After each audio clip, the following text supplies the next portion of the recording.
menghadiri kursus ataupun seminar. Nak kahwin pun wajib untuk menghadiri kursus perkahwinan.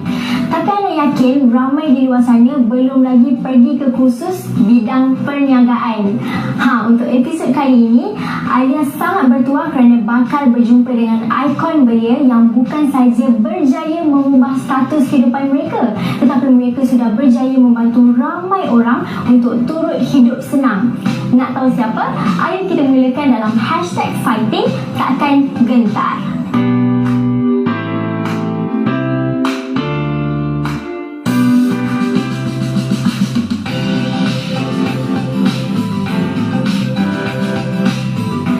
Anda semua kenalkan, ini Encik Akil daripada Hasbul Brothers. Mesti ada yang dah kenal Hasbul Brothers ni kan, sebab Cik Akil ni dan abang Cik Arif merupakan pengasas majalah perniagaan iaitu Niaga. Majalah Niaga. Bukan tu je, Cik Akil dan abang dia Cik Arif yang dipanggil sebagai Hasbul Brothers bukan sahaja pengasas majalah perniagaan, tapi juga adalah jurulatih perniagaan.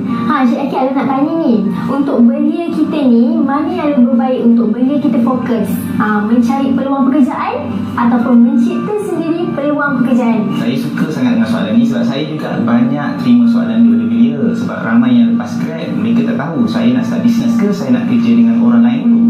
So jawapannya adalah kita kena faham setiap orang perjalanan kerjanya dia berbeza. Kalau semua orang buat bisnes, siapa yang nak makan gaji? Kalau semua orang makan gaji, siapa yang nak buat bisnes? So kalaulah sekarang ni kita dalam belenggu nak pilih kiri ataupun kanan, kita pilih risiko yang kita mampu untuk serap dahulu. Kalau kita rasa kita punya keupayaan tu sedikit dan kita tak berani lagi disebabkan kita baru lagi tak ada pengalaman lagi, kita boleh start bekerja dengan orang lain dahulu. Dan kalau kita nak buat bisnes pun buat part time, itu pun tak perlu pun nak buat produk sendiri. Jual dulu produk orang lain, jadi dropship ke, jadi agent, timba dahulu pengalaman. Sebab ramai je yang buat bisnes sambil bekerja dan bisnes dia berjaya. Dia ada second income, dan second income tu dia boleh kumpul duit kat situ. Duit gaji dia guna untuk memenuhi keperluan bulanan, dalam masa sama duit bisnes tu dia kumpul. Pada satu peringkat mungkin simpanan kita dah tinggi, dah ada, masa tu lah mungkin kita boleh bermula dengan cuti tanpa gaji contoh. Betul. Janganlah terus berhenti. Dan and then the rest, kalau kita rasa macam okey, berhentilah. Tapi pokok pangkalnya adalah sama ada kita kena kerja dulu ataupun buat bisnes. Kita kena faham rules. Yang pertama adalah kalau kita buat bisnes, kita kena ada duit. Itu je. Sebab ada orang yang buat part time tapi tak ada ilmu, dia tambah masalah. Dia tambah masalah, makin tak berduit sebab duit bisnes tu tak cukup. Duit bisnes tu tak cukup, dia kena top up duit gaji dia sendiri untuk bangunkan bisnes part time dia tu. Tapi kalau ada ilmu, part time pun boleh buat duit juga. Pendapatan lebih lah. Pendapatan lebih. Hasbul Brothers kan pasangan dua, Encik Akil dan Encik Arif. Boleh tak share dekat kami ni, apa peranan kalian berdua dalam membuat seminar ni? Of course, ramai yang bagi tahu berpartner dengan adik-beradik ni satu benda yang suka. Betul. Kalau buat bergaduhnya mesti adik-beradik.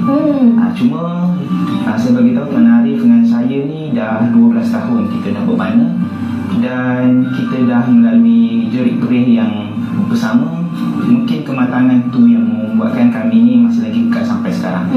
Peranan saya dengan Tuan Arif lebih kepada kita melengkapi. Sebab syarat utama dalam berpartner adalah kita kena saling melengkapi.